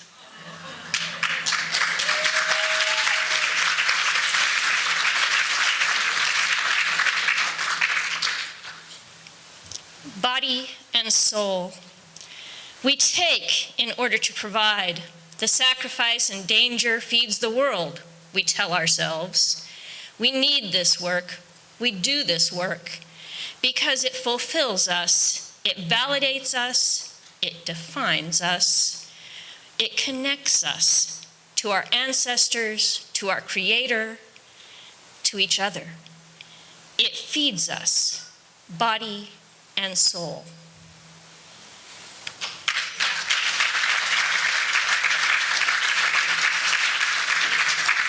Fish wishes. If fishes were wishes, beggars would be King Salmon.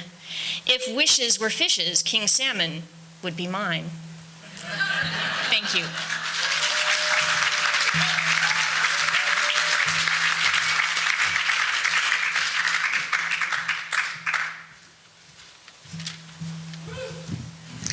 I'm Abigail Calkin from Gustavus, Alaska. And I wrote this morning. I've been thinking about it since 1967, but so angry that I couldn't write it. So I'm not sure how it will come out, especially since I left my glasses where I was writing it. So my father was a chemist. In 1951, he was invited by Georgia Pacific, Weyerhaeuser, International Paper Company, Union Bag, and other companies that no longer exist, invited to talk to them. His specialty was pulp and paper. I spent time in the woods with him. I spent time on rivers watching the fellows walk the logs on the rivers. And I didn't become a chemist. These companies needed ideas and plans to reduce stream pollution from paper mills. 1951, he told them. In 1951, they said it would take too much capital, so they didn't do it.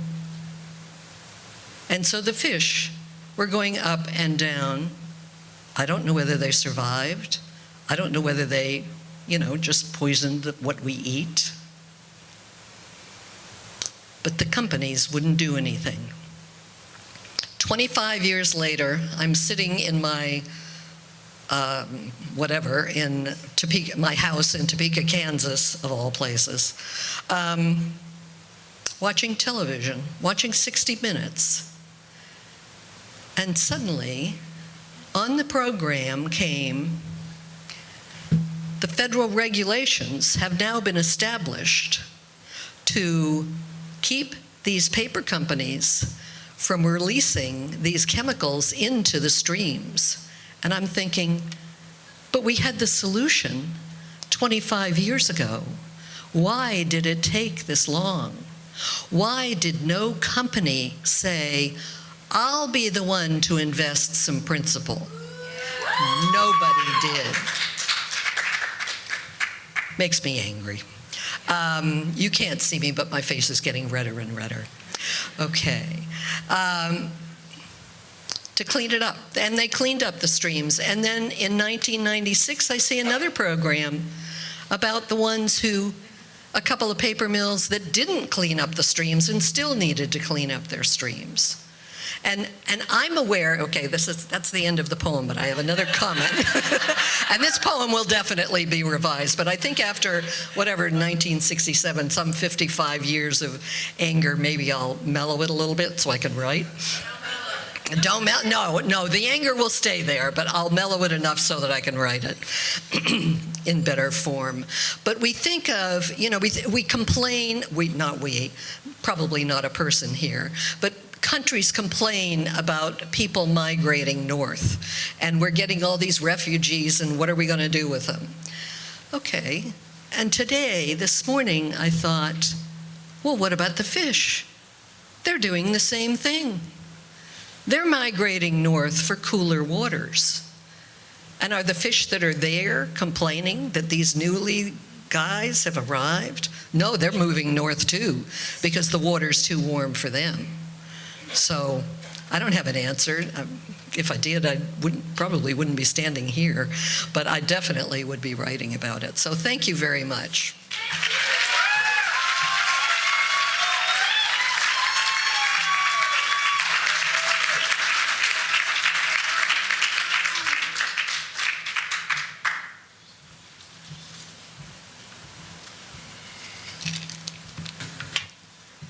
Well, believe it or not, we're coming to the end of this gathering. It's been amazing. I'm the last person here for this stage, except for possibly a word from my mate. But, I didn't write anything for this, never even thought about rehearsing it. I just thought, well, it's going to run too long, and I'll probably just say a word at the end. But because we're in a beautiful space, and I owe so much to my mom, and she died in 2014, just shy of her 90th birthday. And most people don't realize, and it took me a while for it to soak in, that my mother gave me a lot. She was a stage actress in the Cleveland Playhouse in 1933, 34. Which at that time, being a woman in the show business was not an easy thing, and that's what they were hunting down communists at that time.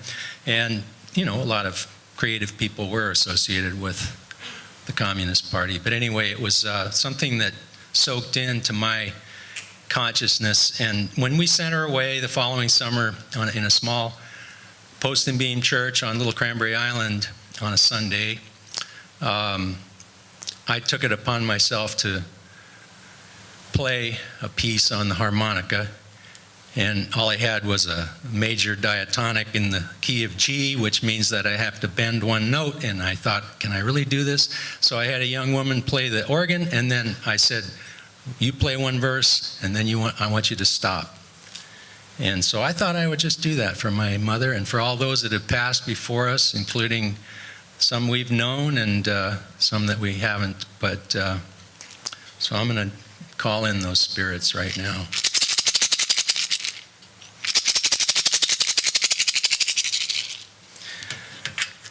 So anyway, I'll do this, and then I'm going to invite John to come up, but it kind of goes like this.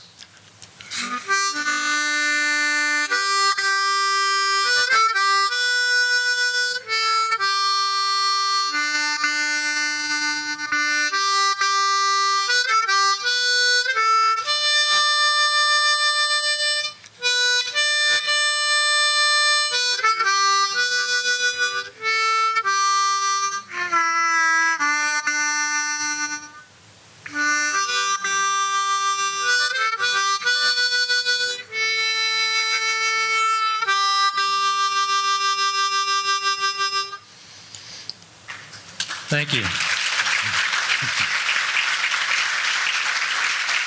Yeah, this has been an amazing weekend. We're all glad that we could be face-to-face again because Zoom is fun, but it's not the same, of course.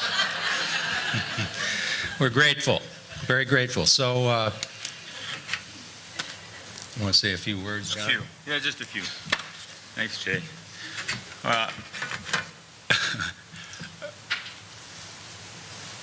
Mo, you once told me that the reason an old guy gets weepier is estrogen.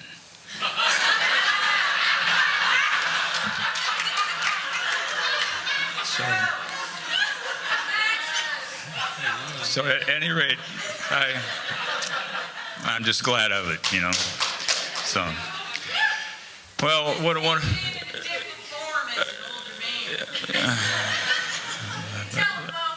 That's all I know. That's all I want to know about it.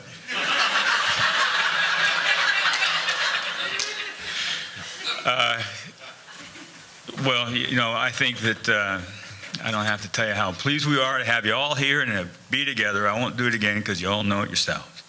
But there are a couple people who are you don't see much of unless you stop by the bookstore. And Doreen, would you just come up here? You got to get used to being on stage sometime. Come on. Is Amanda here right now? Amanda?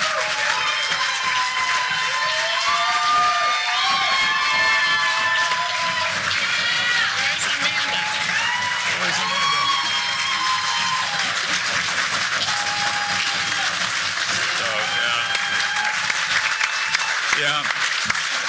Talk about sticking and staying right here, baby. So, and if you see Amanda, I guess she's not here, you know. Well, where the heck is she? Get her up here. A lot of people met Amanda for the first time after she was like the Wizard of Oz behind that stage, but really doing something on the, oh, baby.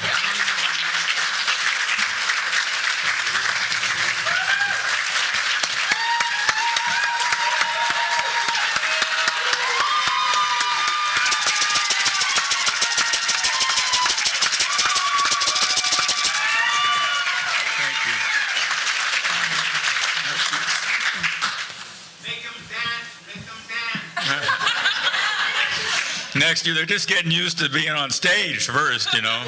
So anyway, it wouldn't happen without these guys. You know, so thanks so much, you guys. Man, you can go if you like. Yeah, they're wonderful. And there's Erica that's joined us. Erica Clark and Hope is here, and Jamie Boyd. I don't know if Jamie's here because she busts her ass, and Marilyn helps with the silent auction over there, and then there's so many generous people in the community who help make this happen. And you're generous to come, often from so far away. So thank you. I want to add that a little later this afternoon down in Cannon Beach, we have a traditional little gathering. Cannon Beach Arts Association is very generous to the Fisher Poets over the years. They helped finance the new anthology and so forth. And if there are 8 or 10 of you who'd like to wander down there for a reading about 4 o'clock for an hour and a half and join me down there, like some of you are familiar with that. But if you're southbound and want to do that, that'd be terrific. It's a long drive back up to Astoria, maybe about 35, 40 minutes there. But if you'd want to join me, I'd be grateful.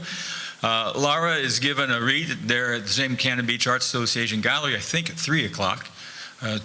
2:30. Thanks, Laura. And if you want to hear more spirit things, you could go down there. Mark and Molly are playing this evening over there at Inferno at 6 o'clock as well. Facebook Live. 5 o'clock. 5 o'clock, says Molly. 5 o'clock, Facebook Live. I don't know. Or maybe not hear them. I'm not sure that works. But I mean, it works mostly. Of course, it works. I don't know anything about Facebook. With that, what else, Jay? I got to thank my partner.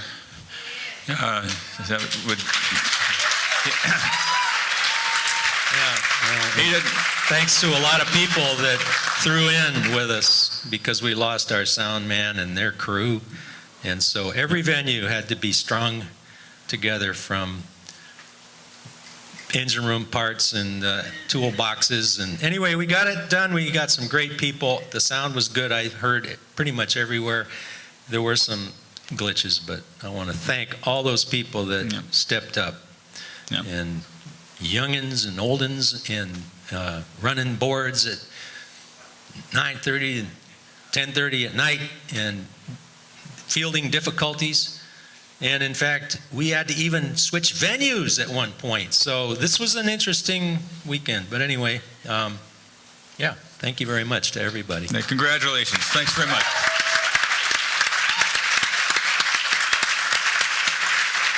Oh, yeah.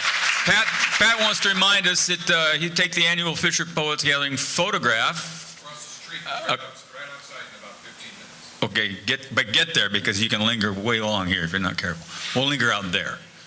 Yeah, and thanks so much, you guys here at the Columbia Theater, for getting us through this that morning. Thank you.